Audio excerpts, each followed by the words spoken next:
जंगल में बारिश का मौसम शुरू होने वाला है। मुझे अपने घर को पक्का कर लेना चाहिए।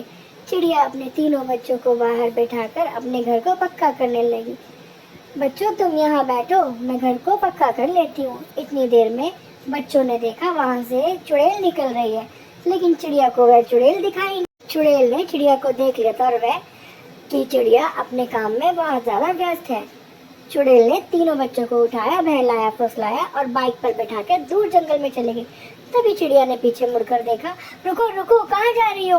ए भूतनी, कहाँ जा रही हो मेरे बच्चों को लेकर? चिड़िया रोती भी लगती पीछे पीछे भागी, लेकिन चिड़िया के पंख में इतना दम नहीं था। वह तो सुबह से काम कर कर बहुत थक गई थी। मेरे बच्चे कहाँ चले गए? चिड़िया वहाँ पर नदी के किनारे बैठकर रोई जा रही थी। चिड़िया के आंसू नदी में गिरे। तभी वहाँ पर एक जल परी प्रकट हुई। चिड़िया, ओ मासूम नन्ही चिड़िया, क्या हुआ तुम्हें?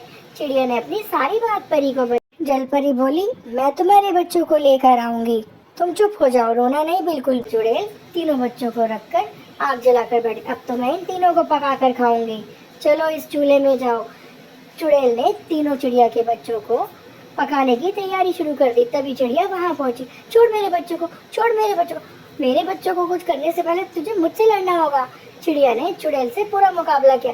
ठहर, मैं पहले तुझसे ही निपटती हूँ। तू मुझे ये बच्चे नहीं खाने देगी, मैं तुझे भी मार कर खा लूंगी। इतनी देर में जल परी आ गई। ए रुक चुड़ैल, मैं तुझे बताती हूँ। हाथ लगा कर दिखा इस नन्ही चिड़िया को। चिड़िया, जाओ अपने बच्चों के पास। परी ने चुड़ैल को वहीं ढेर कर दिया। चुड़ैल तो एक बार में ही नीचे गिर गई।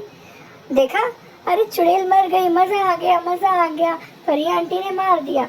देखो नन्ही चिड़िया, तुम्हें कभी भी कोई तंग करे, कोई भी मुसीबत आए, किसी भी परेशानी में घिर जाओ, तुम मुझे बुलाना। मैं आपको कैसे बुलाऊंगी? देखो, तुम मुझे ऐसे बुला, तुम बोलना, जल परी आ जाओ, मैं तुम्हारी प्यारी नन्ही चिड़िया। चिड़िया बोली, ठीक है जल परी, अगर आज तुम ना होती तो मेरे बच्चे मुझे नहीं मिलने थे। कोई बात नहीं चिड़िया, मैं तुम्हें रोता हुआ देखकर मुझसे रहा नहीं गया, इसलिए मैं तुम्हारी मदद करने के लिए आ गई। परी, तुम बहुत अच्छी हो, अगर आज तुम ना होती पता नहीं क्या हो जाता मेरे साथ। और चिड़िया और उसके बच्चे खुशी खुशी वहाँ रहने लगे और जल परी चली गई।